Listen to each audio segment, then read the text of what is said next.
Afin de stimuler l'investissement dans le pays, l'exécutif tunisien prévoit de supprimer les autorisations d'investissement vers la fin de l'année 2022. Le pays tient également un projet de mise en place d'un processus numérique unifié en faveur des investisseurs et de la digitalisation des services liés au guide et à la plateforme numérique de l'investisseur. Al Futtaim Group va investir entre 700 millions et 1 milliard de dollars sur 3 ans en Égypte. L'annonce a été faite à l'issue d'une rencontre entre le premier ministre égyptien Mostafa Madbouli et l'homme d'affaires émirati Omar Abdullah Al Futtaim qui encourage les entreprises privées à investir massivement dans le pays. Au Niger, le secteur extractif a généré en 2019 80 milliards de francs CFA de recettes. Le secteur des hydrocarbures y a contribué pour 66%, équivalent à 52,83 milliards de francs CFA, et le secteur minier, quant à lui, totalise 27,21 milliards de francs CFA.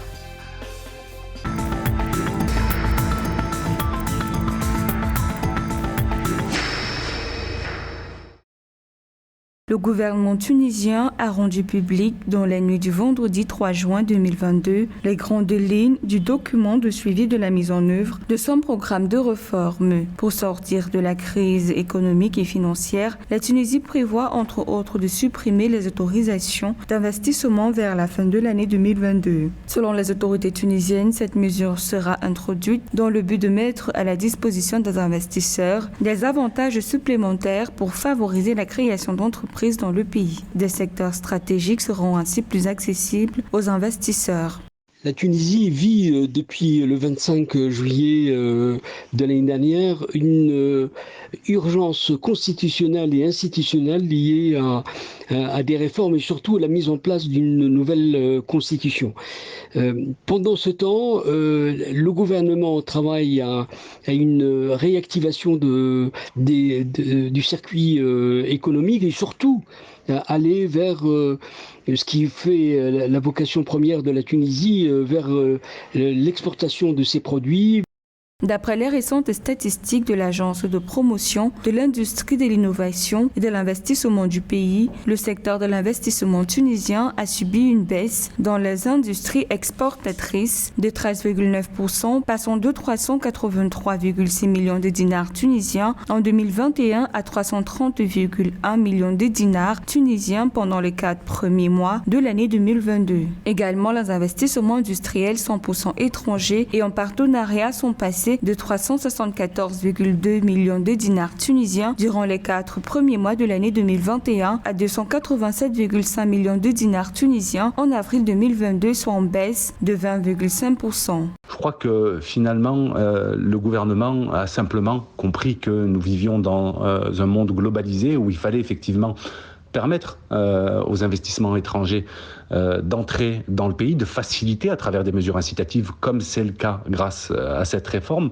d'inciter les entreprises à venir investir, puisque l'environnement tunisien est un environnement sain. Outre la suppression des autorisations d'investissement, l'exécutif prévoit également de réviser le code d'échange, de conclure des pactes de compétitivité sectorielle dans les secteurs du textile, des industries pharmaceutiques et d'adopter de nouveaux pactes dans d'autres secteurs.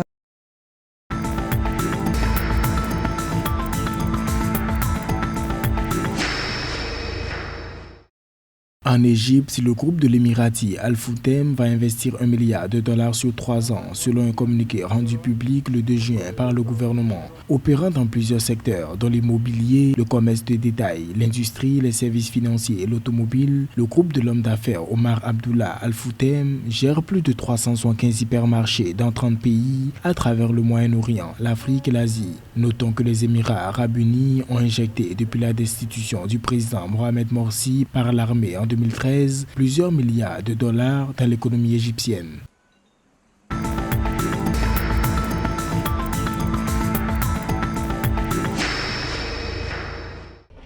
Le secteur extractif nigérien a généré en 2019 au total 80 milliards de francs CFA selon le rapport du dispositif national de mise en œuvre de l'initiative pour la transparence des industries extractives au Niger. Premier contributeur dans les revenus provenant du secteur extractif, le secteur des hydrocarbures totalise à lui seul 52,83 milliards de francs CFA, soit 66% des fonds générés sur cette période. L'objectif du rapport officiel vise à renforcer la compréhension du niveau de la contribution l'évolution des industries extractives au développement économique et social du Niger en vue d'améliorer la transparence et la bonne gouvernance.